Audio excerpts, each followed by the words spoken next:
Welcome to the Shadow Warrior podcast. I'm the host, Rajiv Srinivasan, and today's episode is one that you really do not want to miss.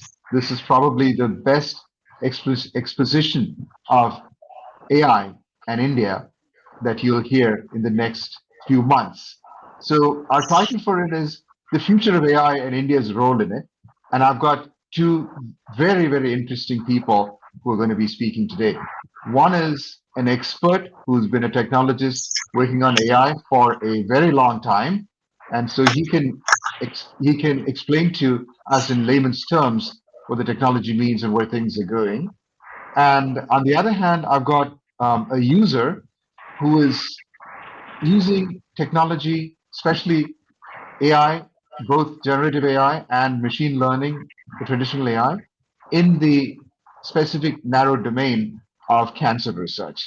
So let me welcome first Professor Vidyasagar, who's currently at IIT Hyderabad. Sir, thank you very much. We've talked a lot before on email, so it's a great pleasure for me to have you on board here today. So let me read a brief bio of his. Professor M Vidyasagar was a pioneer in AI research in India. He set up the Center for Artificial Intelligence and Robotics, CAIR, under DRDO way back in 1989. He has received many awards and honors for his research in a variety of topics, including but not limited to AI and machine learning. He is a fellow of the Royal Society, one of fewer than 100 Indians to be so elected in the past 100 years. So, once again, thank you, sir, for joining us on this Yeah, podcast. my pleasure. And now, Professor, well, he's not professor yet. He's a researcher, but he will be a professor one day. And that is Dr. Abhishek Puri.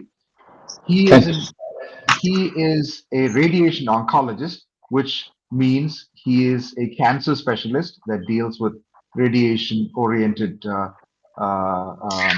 cures. And he has a deep interest to explore the intersection of technology and healthcare. And surprisingly, for a doctor, he probably knows more about technology than most of us engineers. And he's a very, very dedicated technology person. And I've had the pleasure of having him on a couple of podcasts before. So once again, welcome, Dr. Abhishek Puri. He Thank you, also sir. modestly says that he is an unpaid advocate for Telegram. And the last podcast we recorded was about the funny goings on at Telegram. So anyway, thank you both for joining us. And what I'm going to do is I'm going to ask a few questions, and I'll let them respond to you. And so I'll just move on from question to question. So let me start first by trying to make a distinction between traditional AI, which is also AI ML, machine learning, and the newly fashionable generative AI, which everybody has been talking about for the last couple of years.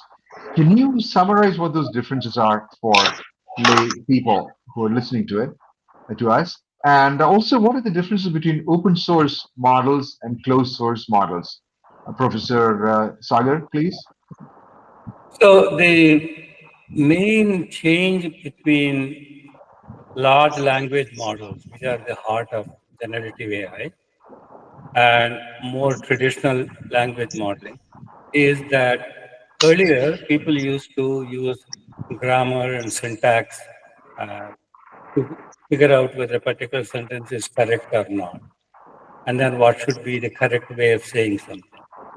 And if somebody is speaking, they will try to infer the next word by the grammatical or syntactic information. Large language models treat everything as a statistical problem. They have huge amounts of data, and they know that if somebody used one particular word, much of the time it is followed by some other word. But now, what the large language models do is they use context. In other words, is what we're going to say next determined only by the previous word, the previous two words, previous 100 words, previous 1,000 words? So that's the context. How far back do you have? And at some point, you get a law of diminishing returns in the sense that you're hearing me talking. What I said 5 sentences ago probably doesn't have a whole lot of bearing on what I'm going to say. That's point number one. The statistics also is it gives you a random output. In other words, if you say the machine will put out the most likely thing I'm going to say, that will be an extremely boring output because it will always put exactly one word of all the possible things I could say. So what they do, they have some amount of randomization, whereby the most likely thing I'm going to say is also most likely the output. The second most likely output, and so on. So these combinations produce a very natural human-like output, and that's certainly a large part of the appeal of the current generative AI. Abhishek, do you want to take that forward? Closed Yes, open source? Yeah. I would only be able to add the very layman's perspective, not as technical as Professor Sagar. Well, one of my concerns about the generative AI has always been the statistical randomization of the outputs, uh, which can come out with some incorrect things like hallucinations, what we call as hallucinations. Most of us, we prefer deterministic systems that we know that if given the situation, this should be the answer. But if it gets on randomized and if the machine output is hallucinated, how much trust can you put on that? That is one aspect. But my bigger concern is that the OpenAI and the other companies, they are trying to humanize the research. So whenever you put in the context to get a generative output, it says that it is, you see a blinking cursor and it tends to wait for some time, even though the machine can give you the instant output. It is as if thinking. So they are trying to humanize the entire output. And to me, that is disturbing because ultimately, uh, that is how the human consciousness, they want to hijack the human consciousness and they want to hijack the human creativity using this particular AI tools. So this is my submission.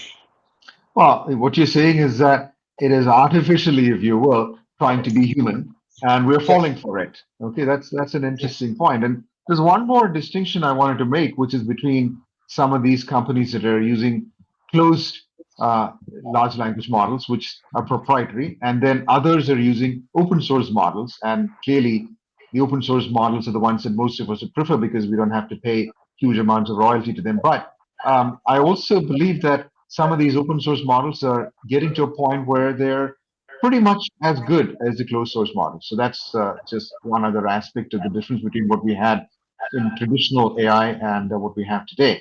So let me move on to another question. And this is about data. I believe that the biggest LLMs or large language models have almost vacuumed up or absorbed all the data that humans have ever created.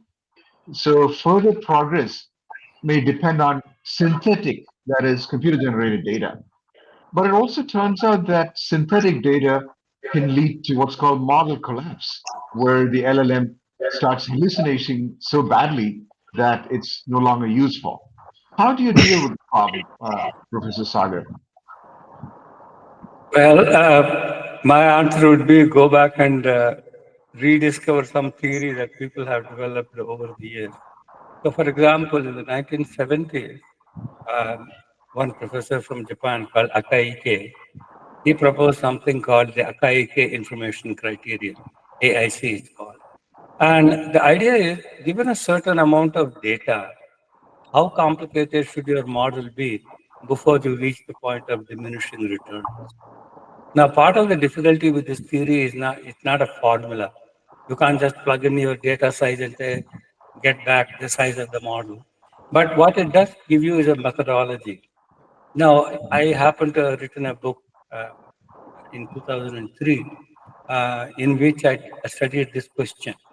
Suppose you train a machine learning system on some amount of data, and then you put in fresh data, but it is not statistically independent of the previous data, but closely related.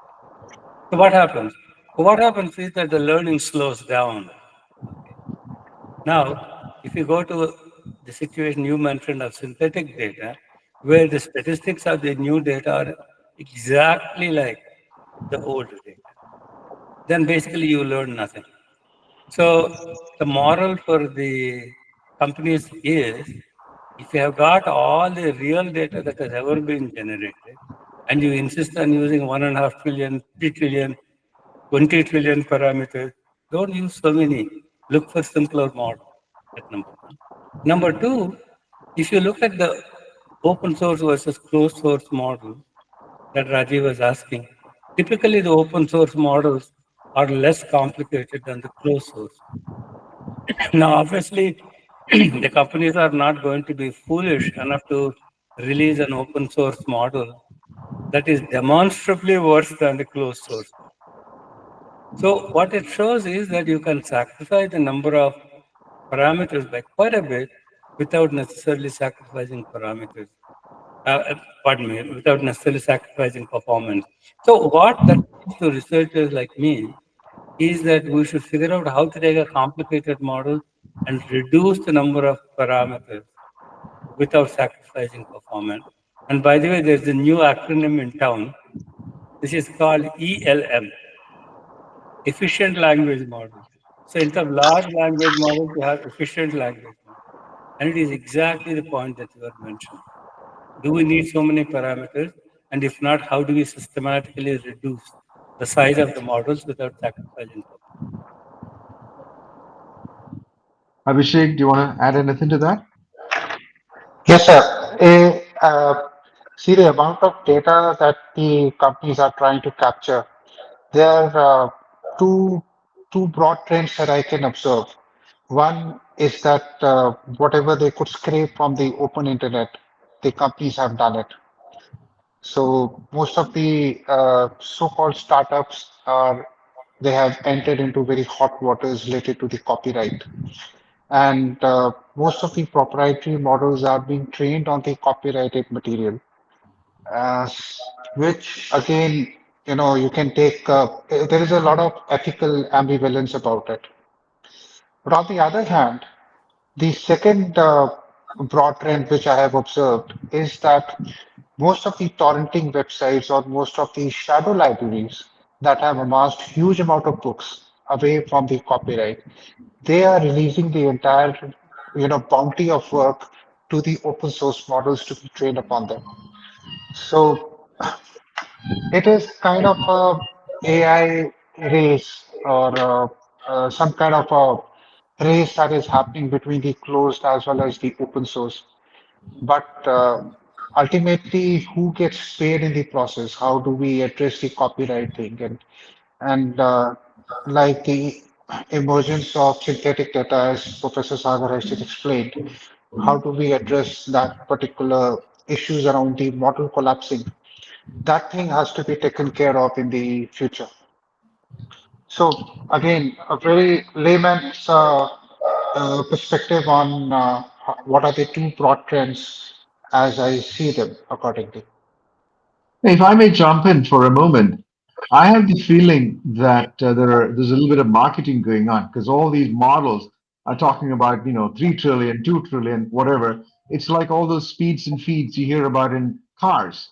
There are many numbers in cars that are completely meaningless from the point of view of the user, but they use to market them and create the impression that, my computer or my car or whatever it is much better than the other, and that's one. The other is there's possibly this issue of diminishing returns on the one hand, and on the other hand, this question of the validity of some of this data. Like, for example, Wikipedia, which is a source for many of these large language models, is not exactly the most unbiased and perfect source because a lot of it is, in fact, created by people with hidden and not so hidden agendas. So the quality of the original data, we always heard this thing about garbage in, garbage out. So we're sort of reaching that again, I think, with this proliferation of data and data being the major criterion. So I'm happy to hear from Professor Vidyasagar about the fact that efficient language models may be the trend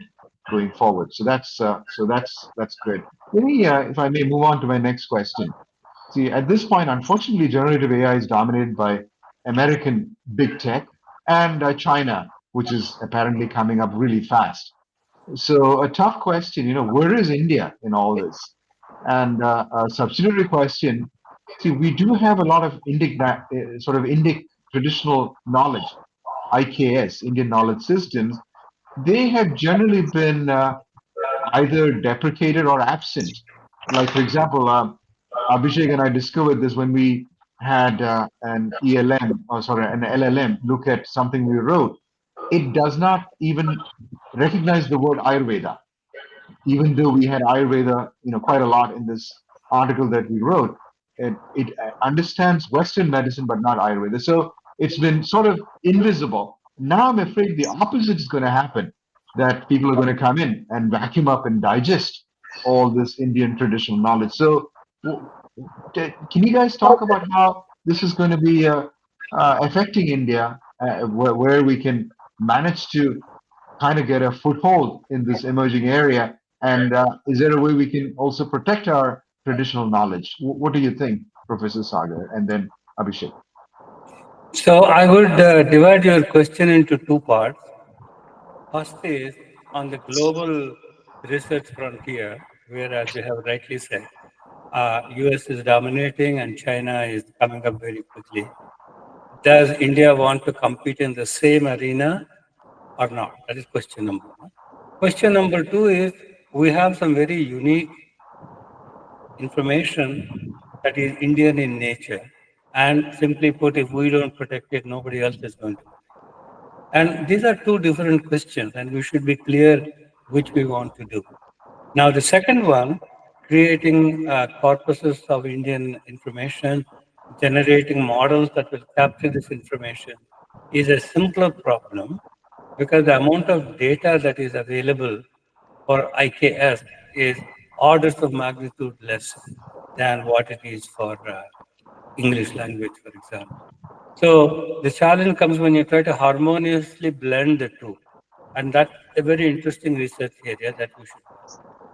In terms of the first question that I mentioned, do we want to compete on something near equal footing with China and the US in the whole field of contemporary generative AI? Well, the simple fact is that requires a lot of money. So, for example, the government of India just set up this ANRF, Anusandhan National Research Foundation. They set a theoretical budget of about 10,000 crores per year. That won't be nearly enough. Uh, just this work alone will require about 30 to 40,000 crores per year. Wow. That is taking into account the fact that manpower in India is cheap, but the most of the cost here is in computation. So we have to pay the same cost as anybody else. And let me just point out that 10,000 crores of ANRF is the entire spectrum of scientific research. And I'm talking about the fact that we need 30, 40,000 crores per year just for this act. Hmm. So if we don't commit to spending that kind of money, then I'm afraid we'll only be spectators in the global arena. So we may have no option but to retreat into a shell and focus only on IKS and nothing more. Hmm. Yeah. Um, Abhishek, do you have any comment on that, or should we move on? No, I have a little slightly different opinion. My submission is that why do we have to focus only on the generative AI? I mean, why not the generative AI forms only a very small subsection of the entire machine learning. You need to be, several orders of PhDs to understand what machine learning as a whole thing is, and generative AI is just a small niche area. So, do we really need to follow the so-called trend of the West, where it may have a different agenda, or we just need a very narrow focus on just the ITS and understand that? The broad trend, it is also related to how the internet is evolving, how China has been able to firewall itself from the greater internet, so-called the greater internet, and balkanize itself into a silo. And China has been able to make a significant amount of progress in the GPUs and the CPUs. I'm not saying that they are doing almost equivalent, but if you look at how Huawei has been able to manufacture the latest Harmony OS device, and they have done exceedingly well by trying to create an ecosystem where they have a captive market. So almost similar situations or conditions exist for India as well, where if we put our heads together, we can easily create a equivalent ecosystem. My broader question is that in the age of Atmanirbharta Bharat, do we really need to focus on the generative AI alone? I mean, what is the ROI or the business use case in the longer term? And that is something. And yes, the quantum of investments will eventually grow once we understand how the semiconductor manufacturing happens. We are already in the process of setting up 5 or 6 different fabs. So it's a long-term game. How much we want to speed up, that is dependent on us. It's an open question, but we are making the path to progress. That is my submission. Okay, thank you, Abhishek. So we're sort of running out of time here, so I'm going to quickly jump to another question here. Um, I'd like you both to put on your prognosticators' hats and tell us what your crystal ball tells you about the future of generative AI in particular, rather than machine learning. Will generative AI become mainstream, or sometimes business people say that there is the Gartner hype cycle, and that this may fall into the trough of inflated expectations. What is your thought on that, Professor Sagar, followed by Abhishek? So there will definitely be a Gartner hype cycle on the market valuation of generative AI companies. Okay, definitely. But that's not the same as saying that generative AI as a discipline is going to have the same hype cycle. My own view is that generative AI is going to be pervasive in day to day life. Just like email is now mainstream, no one can think of life without email. Video calls are now part of life. Things like WhatsApp are examples of video call. But the interesting point is all of these things are free. So how is it that a company is able to offer these things for free? And the answer is that they basically trawl all your communications, extract information, and sell it to third parties. So I would say that most users of email, WhatsApp, or whatever messenger, they don't either understand this aspect or they have made peace with it. And until now, it's not been a dangerous thing. So, for example, if I send you an email saying, my wife and I are thinking of going to Kodaikanal this weekend, and boom, you get a whole bunch of advertisements for vacation properties in Kodaikanal. Well, okay, it's not a big deal. But there are darker sides also. For example, Canada has just passed a new hate crime legislation with a retrospective effect. So that means they will trawl through your entire digital record as far as they can go. And if what you said back then is a hate crime under today's legislation, they will name you. Now, if that kind of a thing happens, then people may become much more sensitive to the fact that everything they say is being captured by someone. And the other point is that suppose I were to offer a service, completely encrypted email, end to end, nobody else can snoop on it. Then what will happen? I would guess that most likely the government itself will force me to shut it down because they want to snoop. Let's be very clear. Most people don't understand the intrusiveness of government today vis-a-vis what it was even as little as 10, 15 years. So my Abhishek feeling is, is huh? Abhishek is nodding his head sagely because that's probably what happened to Telegram. Exactly. No, but seriously, let me just make this point. I think that generative AI or AI in general will impinge all aspects of our daily existence. But whether somebody will make a lot of money from that, it's an open question. So that's where the Gartner hype cycle comes in. Right. So I broadly agree, and I just like to add one more point, is that there is no real end-to-end encryption, frankly speaking, because it is not only controlled by central entities. It, they make you believe as if you are trusting them. And if the government really has to sniff out your password, they just have to pull your nails out. So anybody can easily, get your password out. So there is no need for going for extra invasive measures. Yes, but one needs to be aware that how the big tech is going to control the narrative going forward. So I rest my case here. Um, I would like to disagree a little with the professor because so far I have viewed generative AI as a toy.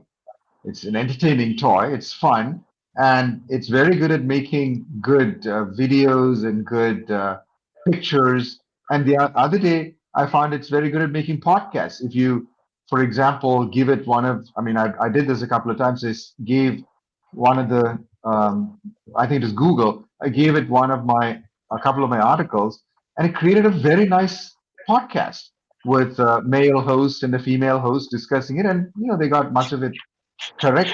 And it's a good, in a way, learning mechanism, and it's a way in which people can relate to the content. Okay, so it's still nothing extraordinary. It's not adding much value. So I'm intrigued by Professor Vidyasagar's perspective that this is going to become mainstream. But anyway, we'll have to wait and see. Well, And I didn't say it will become mainstream tomorrow, Raj. yeah, But I think it will eventually become mainstream. And how long okay, did email take to become mainstream, for example? yeah, quite a few 20 years. years, Yeah. 20 plus years, I think. Yeah. Yes. Right. And if you talk about uptake, I guess ChatGPT was one of the fastest uptakes ever, right? 100 million users in like a week or something. So so people are jumping on board. Anyway, so I have two more questions. One, I think I may just drop and move on to the last question that I had in mind, which was about artificial general intelligence. Okay, everybody's talking about how it's just about ready to arrive, and that would be both wonderful and scary as hell.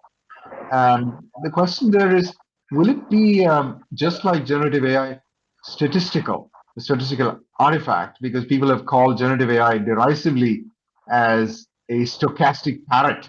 It's just a unthinking robot that's picking up statistical information. Or will it be, as we discussed earlier, dependably correct? And along the same lines, this is a question of, can AI really reason? People are talking about how AI is already about to be a reasoning entity. There was some press releases about ChatGPT O being, able to reason, and the interesting question of consciousness as well. Can computers ever be conscious? Can they be reasoning entities without consciousness? And so, where is AI, AGI, and how far away is it, Professor, and then Abhishek as well?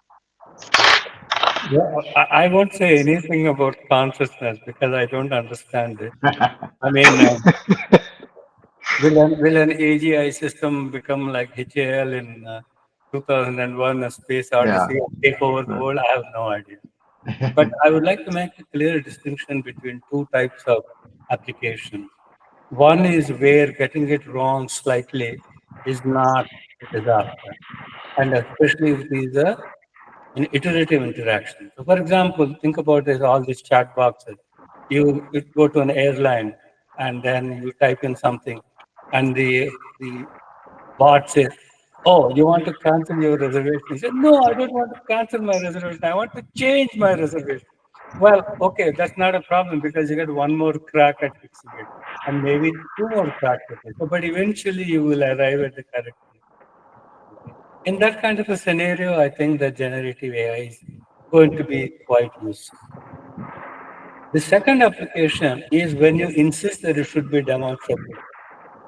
So for example, think about a generative AI as a teaching tool. So think about using generative AI to teach arithmetic or basic physics. to students. This is a very important application for a country like India, where we have a huge number of very eager students and a very, very small number of qualified teachers. Now, in that kind of a scenario, the answer has to be correct. You don't Mm, want a situation where the output of the generative AI system is not reliable. Nor can you have a situation like the customer relationship management, where the has to ask the question 10 times before finally getting the right information. So there you need to couple the generative AI methodology with automated theorem proving. That's a very hot research area, a bit of a niche area, but there are a few people working on it. But frankly speaking, until and unless we achieve that, I don't think that generative AI can be used for situations where you get the right answer the first time and you can count on it being correct. So we may get there 10 years from now, 5 years from now, who knows? But we're not there now. mm. Okay. All right. How about Abhishek? Thoughts on this?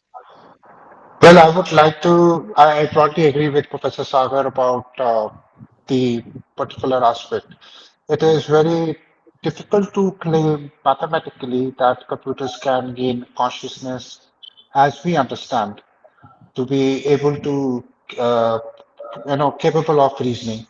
And it will, even if we say that the AGI, artificial general intelligence, is coming into the picture in the next couple of years down the line, it will have huge ethical ramifications. My personal take is that we need to understand it in the dharmic concept, that how we understand consciousness as, how we understand reasoning as, how Sanatan Dharam understands consciousness, and we need to apply those principles to the computing paradigm as a whole. That would be interesting and important area of research that can be taken over here. I am not entirely dismissive of AGI happening as some kind of an event, but at the same time, we should be prepared with our own reasoning, own set of tools to be able to tame it accordingly. How it is going to happen, that the future has to unfold. So that is Yeah. my take on it. Well, thank you. Thank you both for those interesting forecasts. There are a couple of issues there that I'll touch upon very briefly. One is the issue of regulation.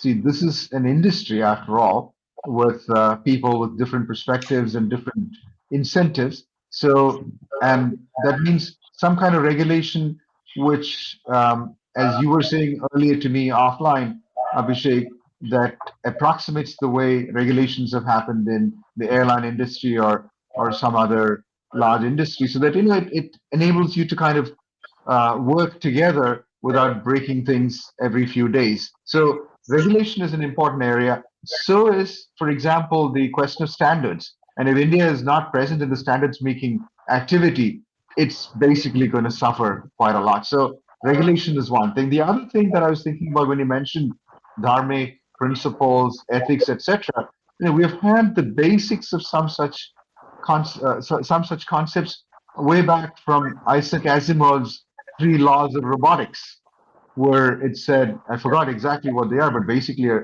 robot should not do harm as much as possible, right? And then there are some other questions about the trolley, the example of, what do you do if a trolley is bearing down on a bunch of people? Do you throw the fat man in front of the trolley? So there are some ethical issues. So those need to be handled before we can be comfortable with AGI.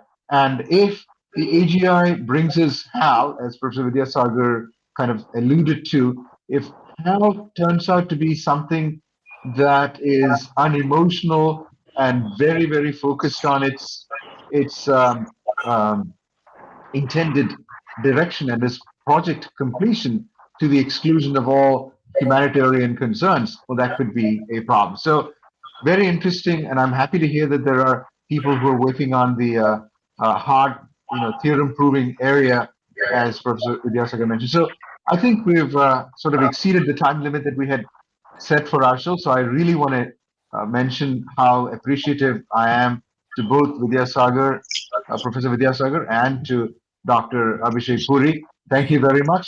Hopefully, we'll meet up at another point and continue with another edition of this podcast. Thank you very much. Thank you, sir. Thank you. Thank you.